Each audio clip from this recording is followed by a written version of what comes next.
Please subscribe and don't forget to press the bell icon to get notified whenever we upload a new video. Well, in stock market parlance, you get listed on the bourses, then you get welcomed into the small cap index, then the mid cap index, the Nifty Junior, and finally, the barometer of success to some is making an entry into the Nifty. Well, we have a new entrant this September 2018, JSW Steel, and we have our guest with us, the CMD of the JSW Group, Mr. Sajjan Jindal. Pleasure talking to you, sir. Thanks so much for speaking to CNBC TV18. Well, what a journey it has been. Entry into the Nifty. 2018 itself, the Nifty is up only around 4-5%. The metal index is down, but JSW Steel is creating wealth for investors. It's up more than 45% and approaching the 100,000 crore mark. Your comment on that, sir? No, it's very exciting. You feel that your whole process, your journey is vindicated. When you feel that you achieve the first milestone of any large company of reaching 100,000 crore market cap. So it makes you feel good, you feel satisfied. So, but this is the first step. Absolutely, and you know, the journey has been such as well, the steel demand, the way it's grown in the last decade or so, ups and downs, and JSW Steel has been up there and been battling all the challenges as well. So let's talk about demand. We are coming to an end of a monsoon season, and over the past decade or so, some believe that maybe the first half of the year has been one of the best we have seen in close to a decade. Your comment on that, sir? Well, steel industry is cyclical in its nature, so you can never predict a secular growth or secular one-way street. It's always ups and downs, and you have to have nerves of steel to be a steel man or be in the business of steel.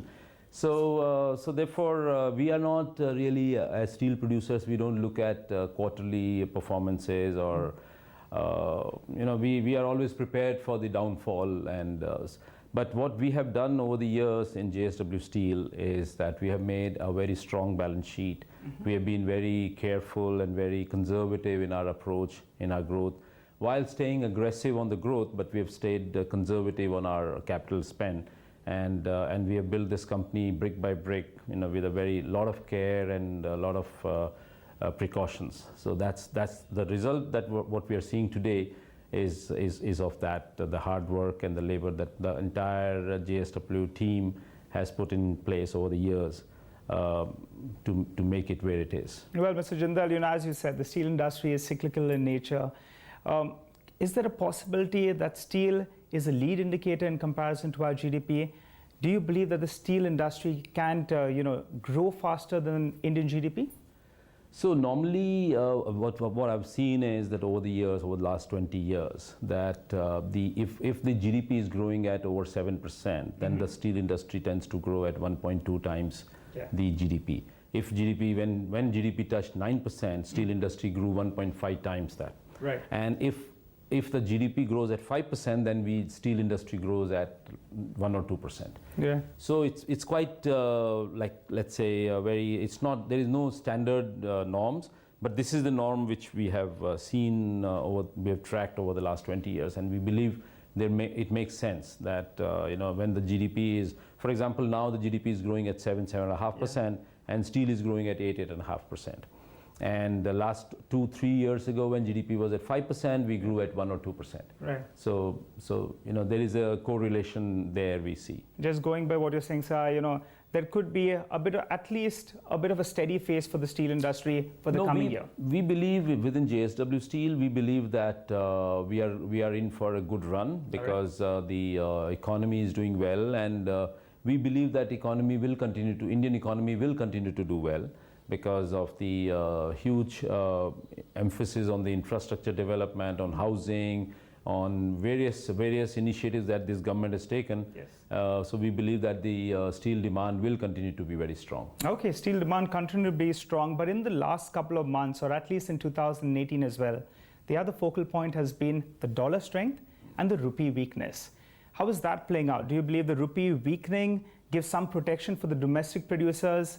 Well, I'm not a great admirer of rupee weakening. I believe that if the rupee weakens, though momentarily we may all feel that it gives us more protection, our exports fetches us more rupees, but I don't like it. I feel that rupee weakening is weakening of our country. Okay. So country's economy. So I'm a big fan of a stronger rupee.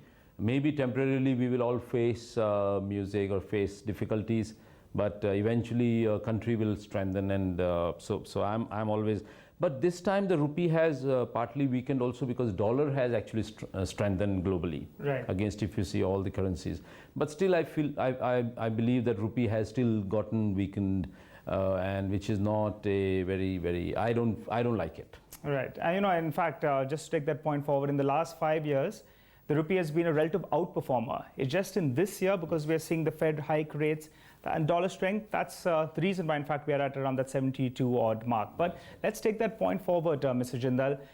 There is talk that we're going to see added duties coming in for the steel industry, maybe an increase of around 2.5% to around 5% approximately. Would you push that agenda forward? Not really. I mean, if it happens, it's okay. But I don't think that's really going to matter, because today we are sitting quite pretty. Prices are at good, reasonable level. Global prices are at reasonable level, and there is no need for any protection for the Indian steel industry. So, having said that, the steel prices today in domestic, if you see the domestic steel prices is in any block of the world, for example, if you see in the US, if I take HR coil as the benchmark, then prices of HR coil in the US is $900. In Europe, it is equivalent to about $670, which is 560 euros. And in China and Japan, Korea is also about $650 home market prices. Right. And India is also around $650. So in dollar terms, more or less, except USA, where Trump has put in this 25% duties on steel, every other market is more or less at $650 to $700 range. So India is also at that same price range. So therefore, I don't see the need to really increase the duties anymore. Well, that's an interesting point, sir, you made. And also, want to take that point forward about Japan as well as South Korea. Now, that's from where bulk of our imports are coming in there. Nearly around 60% of our imports, at least in the last couple of months, are coming in from these FTA countries. Could there be a probable proposal to tinker with the FTA, maybe get steel out of the FTA? Could that be a possibility? So today it looks okay, in the sense that, because as I said, the prices are at good level, and we are able to sustain our businesses. And Japan, Korea at 0% duty is exporting into India. We are not complaining much. But when the markets go bad, both these countries, Japan and Korea, are nearly 50% surplus. Right. In the sense they consume only 50% in their home market and 50% they export. And signing such kind of agreement with these countries is very damaging to India. So I'm sure that the government is quite agile to this whole concept. And if they see too much of steel coming in from Japan and Korea into India, then they would be either they would be taken out of the FTA, or there will be anti-dumping on those countries. The other big challenge has been, Mr. Jindal, over the last year or so, has been the tariffs that the United States has imposed. Maybe it's a war between the United States and China, but the global steel environment could go into a bit of a tizzy. How big a challenge is that trade war that is likely to play out? I mean, it is certainly upsetting the global, as we said, the World Trade Body, or the whole concept of the global village, which we were saying that any country can export and any country can import, and it is good for the commerce, good for various economies. But I think what Trump has done, Trump is somebody who doesn't like to keep things in the normal situation. He likes to challenge everything, and he does it he likes to abrupt things. Right. So every morning he wakes up and he likes to abrupt things, right? so that's his style, and we have to accept it. And I think the lobby, the steel lobby in the US is very effective and very strong, and they have convinced President Trump to put in this duty. In fact, the US have always been $100, or let's say 10%, 15% higher price than the world price, because they have anti-dumping duties against every country in the world. Right.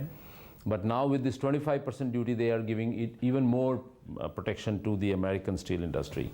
So, but that's okay. I don't complain much about it, because I feel that it is US's policies and it is their industry, so it's okay. Well, sticking with the global piece then, JSW Steel's capacity was less than 2 million in 2002. Today it's closer towards 20 million tons, and by 2020 we'll be on the verge of maybe going to around 24 million tons or thereabouts. Where is it headed? If you could tell us the targeted capacity in India, and what about the globe? There have been various acquisitions that you've made even in the United States. There is some expansion in Europe as well. So, we have taken close to 20 years to come to 18 million tons capacity, which is what it is today. And our vision is that we have got a very strong foundation, we have a very strong base, and it'll be, and India is a great place to be in, because it is the country which is probably the only country in the world which has got a expanding demand in steel, or in any product actually, in any commodity or anything. So we are really very fortunate that we are part of this economy at this time of its life cycle, and JSW has probably one of the strongest balance sheet in the steel industry globally, and so therefore we are really thinking of taking this to the next level. And we have already announced plans to take our capacities to 25 million tons without the inorganic growth, and with inorganic growth hopefully to 30 million tons. And then our vision plan is that by 2025 we want to be a 40 million ton steel company out of India, and plus probably 8 or 10 million tons we will have overseas. Okay. So that kind of company we are looking at by 2025. So by 2025, 30 million tons domestically and international capacity of around 2025, 40 million tons domestic and 10 million overseas. Tell us, how aggressive is JSW Steel going to be in terms of Bhushan Power and Steel? Is that an asset you want? So we've been very, I would say, realistic in our acquisition strategy. We have never looked at that it's a must-buy kind of thing, because we don't feel that there is anything which is a must-buy. Right. We don't want to regret at a later date that we overpaid, and today we are suffering because we took a decision in few years ago. We had taken a decision in 2008 and acquired a plate mill in the US, and we regret it even today. So, because we were very aggressive, and we thought that, and also at that time we realized that to buy any asset at the peak of the cycle is the worst time to buy. Right. You have to buy when the cycle is at its, not at the peak, but at its worst. That's true for anything. Even if you want to buy a stock, you must not buy a stock at the peak of the cycle, right? So, so therefore we made a sort of a mistake at that time. So we are super realistic now, and we want to be very careful in buying any asset. We don't want to overpay for any asset. Is there a possibility of keeping the JSW Steel global dreams separate and the Indian story separate, or you want to keep it together under the consolidated name JSW Steel? No, JSW Steel will be the main holding body, and we could see that we list the overseas companies separately, and merge them and list them separately. But this is a long story. This can't happen overnight. We have just acquired a couple of assets, one in US and one in Europe, and we have to build on them, and we have to create capacities there. And once that happens, then we may list that separately in New York or in London, wherever. And that would be still held by JSW Steel. But at what stage would you look at listing that entity? Would it be once you hit 5 million tons? Would it be 8 million tons, 10 million tons? Do you have any kind of 10 million tons? That's a minimum size. Then only we feel it's worthwhile to take it there. Let's talk about the government of India and the support that they've been giving over the last few years. We had MIP, we had an anti-dumping duty as well, and there's been good support actually that's been coming in from the government of India. What more can they do? So much before what President Trump did or European Union did for their steel industry or providing protection, Government of India was actually probably they took the lead in providing some sort of safety to their home country industries. Mm-hmm. And MIP and anti-dumping duty was a result of that, because as a steel industry body we went and explained this to the minister in the government, and we explained that why steel is so important for any country, and why India needs to produce more steel, and why we need more steel going forward. Yeah. And if the Indian steel industry dies, then we will be relying on all imports coming in from China or from some other country. Yeah. And we will not have any steel industry in the country, which is so critical, so important for a growing economy. So I think the government really realized that, and they took measures which was very, very timely and very important. Today those measures are not required because, as I said, prices are moved up. There is no protection today. Mm-hmm. But when we needed protection, government really came forward and supported us. So I'm really very, very happy and very thankful to this government that they were so proactive and so quick on this. What about the government's ambitious plan of going to 300 million, mm-hmm. 300 million tons by 2030? What percentage of that would JSW Steel like to have? And my other query, sir, is that, in the past we have seen a lot of companies go in there, take a lot of debt, add capacity. In the recent part, we have only had JSW Group as well as the Tata Group. They're talking about adding capacities. The others are talking about deleveraging. Is that 300 million tons doable as an India story? No, 300 tons has to happen. I mean, who does it, how it happens is a question mark, is something which is very, very difficult to know. But I believe that 300 million tons will happen, because we will continue to consume 8 to 10% growth every year. Okay. And therefore we would need 8-10 million tons more capacity every year, and which will go on increasing as the base goes up.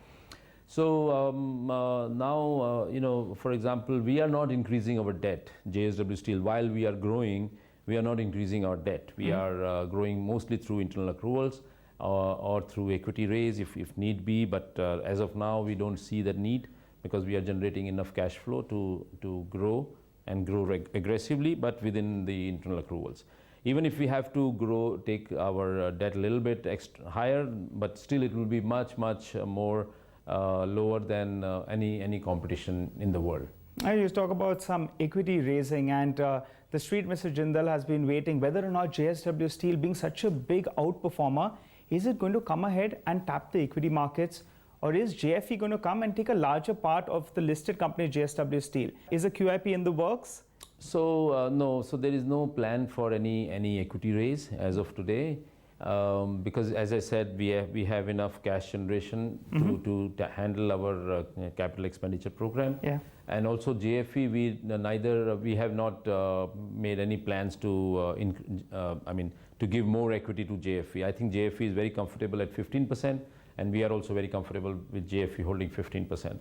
So there is no real plan for equity raise. Yeah. But I said that if there was a need in the future, then we always had an opportunity to raise the equity. Well, Mr. Jindal, maybe there are no equity plans as of now, but the promoter group is clearly very bullish on the stock. I was just looking at the Bombay Stock Exchange and the disclosures out there. And in fact, the promoters have bought a couple of lakh shares, even though the stock is at a lifetime high. What's the targeted shareholding out there? Because in the last few years, the holding has increased from around 37%, closer towards 42%. Is there any target promoter holding you have in mind? So there is no real target, but we whatever surpluses the promoter group gets in their annual account, we tend to, rather than investing outside the group, we believe that the best investment is in your own self. So which is not true with most groups, right? Yeah. So they invest in, they do diversify their portfolio. My son doesn't like it to increase our own holding, but I believe that there cannot be anybody better than me to invest in a business. So I'm investing in my own business. So therefore, we've been doing it over the last 4-5 years. So we don't have any target. At 42%, we are very comfortable. But if we were 51, we would be better off. But I don't think the numbers really matter to me. It is that I don't even come into picture because we have our family office which keeps deciding. But my instruction to them is that don't invest outside the group. Well, Mr. Jindal, you put it perfectly. The market experts can say what they want, but if a promoter goes out there and increases stake, he's the best analyst on his own stock. Sure. And if he's increasing, if he's bullish on his stock, that tells a story in itself. But you were also telling us about your net debt. Pretty comfortable as we speak. Net debt to EBITDA is at around 2.5 times, but the steel cycle has been doing very, very well. Any targeted number in terms of debt, the net debt to EBITDA? So we have sort of announced that 3.75 would be the debt to EBITDA, yeah, and 1.75 would be the debt to equity. These are the ballpark numbers, or let's say the Lakshman Rekha that we have kept, that we will never breach these numbers, because I remember at one time we had even breached 5 times debt to EBITDA. And it 2002 and 3 and stuff like that, and now we have made it 3.75, and gradually we are going to reduce that. We are going to make it maybe 3 times or something like that.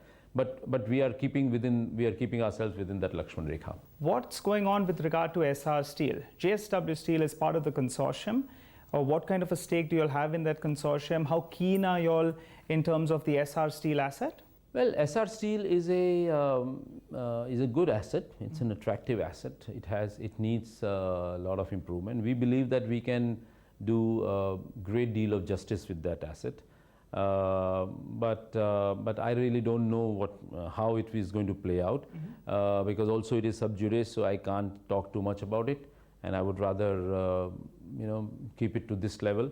That it's a good asset, and we can do good justice with that asset. And in the consortium, any kind of number in terms of a stake that you'll have in the consortium that is trying to bid for the asset? I think we have 25 or 26% stake in the consortium. All right. As an investor. Okay, Mr. Jindal, since you're talking to us, we want to understand your plans in terms of the entire electric car. That news that's been playing out as well. JSW as a group, you're looking at that space rather interestingly. Yeah, it's not something which is our core strength, core area, but it's driven out of passion, because I'm an auto freak, and I always, since my young days, I've been an auto guy, and I've worked in the auto garages, and while I was doing my engineering, I was training in an auto garage. So it's been always my childhood dream to build a car. So I feel now, electric car gives me an opportunity to enter into a new field, because car industry will go through a huge change. Yeah. And electric car is a different animal compared to a normal car. So we are going to launch that, and we are going to make a real bloody good design and really good car. That's the whole idea. Well, Mr. Jindal, I knew your passion for the steel industry, cement, energy as well. But cars, that's something I didn't know. Just catching you off guard now. Which is that dream car? Oh my God. No, there's nothing like a dream car. I mean, with time, the dream car keeps on shifting. It used to be Mercedes Sports at one time, then it was a Porsche at another time. So it keeps on shifting, keeps on changing. So today there is no real dream car, but car as in car is a dream. All right, Mr. Jindal, good to know, and we'll be waiting by for that electric vehicle coming out of the JSW Group. Soon. And pleasure talking to you. Thanks so much for speaking to us here on CNBC TV18. It's been a Thank you pleasure. so much, sir. Thank you.